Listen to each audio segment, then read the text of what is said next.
राजस्थान के रेतीले मैदानों में एक गांव ऐसा भी है जहां रात की हवा में सिर्फ सन्नाटा नहीं, सदियों पुराना श्राप भी बहता है।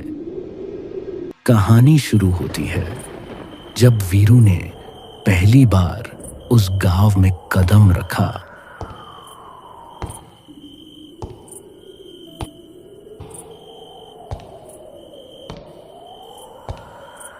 इतनी खामोशी, सब कहां गए अचानक?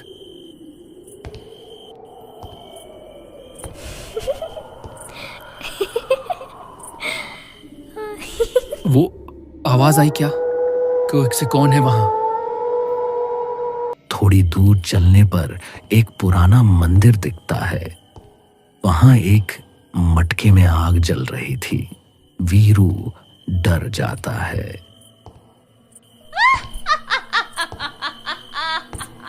तू आ गया वीरू। तेरी नसों में वही खून है जिसने मुझे जलाया था। अब तेरा नंबर है।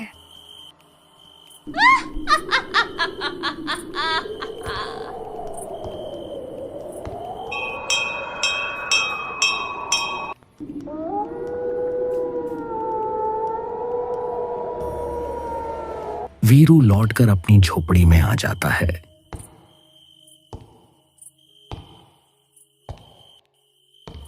थक गया आज। पूरा गांव ही जैसे अजीब लग रहा था। वीरू थक हार कर सो जाता है। बाहर का तूफान तेज हो जाता है। सोने के कुछ देर बाद ही आवाज आती है।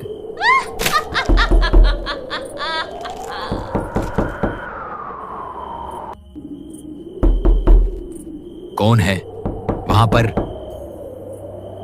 कौन है? चंपा? नहीं, वो तो जो भी है सामने आ। जैसे ही टॉर्च की रोशनी पड़ती है, परछाई गायब हो जाती है। सुबह होते ही वीरू झोपड़ी से बाहर आता है और बोलता है, रात की वो परछाई क्या सच थी या सपना? वो यहीं कहीं थी। क्या वो जंगल से आई थी? वीरू अपनी झोपड़ी के बाहर जलने के कुछ निशान देखता है।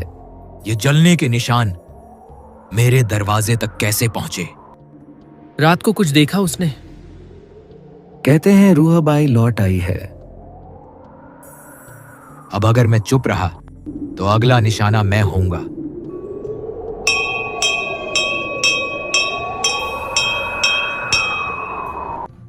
ये घंटी रुक क्यों नहीं रही? कौन बजा रहा है इतनी सुबह? वीरू झोपड़ी से बाहर आता है। इस तरफ तो कोई मंदिर नहीं है। ये रास्ता तो कभी था ही नहीं। ये कहां जाता है? वो फिर से जलते हुए निशान। कौन है वहां? दिख गया मुझे। घंटी की आवाज बहुत तेज हो जाती है। बंद करो, ये आवाज सिर फाड़ देगी। वीरू बेहोश होकर गिर जाता है।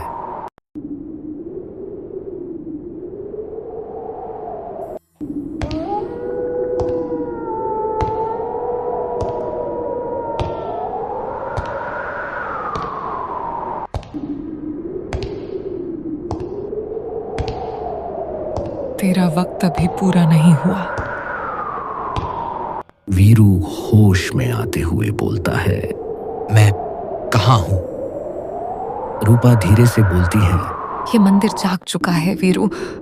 अब कुछ भी पहले जैसा नहीं रहेगा। दीवार से आवाज आती है, तुम फिर लौटे हो। पली अधूरी थी। रूपा कांपते हुए बोलती है, जिसे तुमने मंदिर समझा वो दरअसल कैद खाना है और अब तुम अंदर जा चुके हो। वीरू गुफा से बाहर भागने की कोशिश करता है। नहीं, मैं ये सब नहीं मानता। मुझे बाहर जाना है अभी। तू बाहर गया तो तेरे साथ गांव भी जाएगा। ये तेरी कहानी नहीं, तेरी सजा है। वीरू चुपचाप एक दूसरी सुरंग पकड़ता है। मुझे खुद रास्ता ढूंढना होगा। यहां से निकलना ही पड़ेगा। गुफा से बाहर आने पर वीरू को दिखती है एक टूटी हवेली। ये क्या वही हवेली है जिसे बंद किए सालों हो गए थे? वीरू की नजर पड़ती है मंदिर से आते धुएं पर। मंदिर अभी भी जल रहा है, वहां कोई है। वीरू हवेली की ओर बढ़ता है। इस बार कोई नहीं बचेगा। वीरू ठहर कर हवेली के दरवाजे को देखता है। यह जगह तो जैसे सैकड़ों साल से किसी ने छुआ ही नहीं। वीरू धीरे धीरे अंदर कदम रखता है। हर कदम के साथ जमीन चरमराती है। दूर एक दरवाजा अपने आप धीरे से खुलता है। कहीं ये सब मेरा वहम तो नहीं? ये तस्वीरें, इनकी आंखें क्या मुझे देख रही हैं? मंदिर वही जो मैंने गुफा से देखा था, लेकिन ये परछाई, ये कौन सी भाषा है? मुझे क्यों ऐसा लग रहा है जैसे मैं पहले भी यहां आया हूं।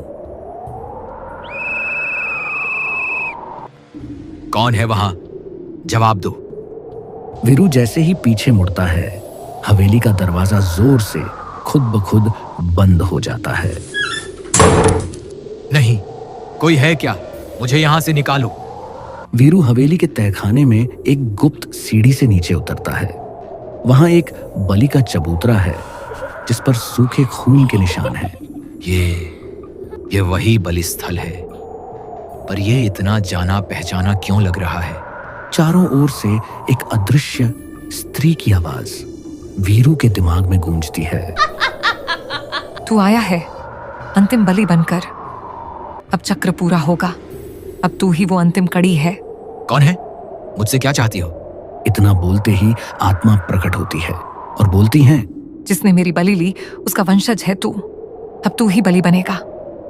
मैं नहीं, ये झूठ है। हवा तेजी से चलने लगती है। एक पुराना बलि का खंजर हवा में तैरता है और अचानक वीरू की ओर तेजी से बढ़ता है। रुको, मुझे मत मारो प्लीज।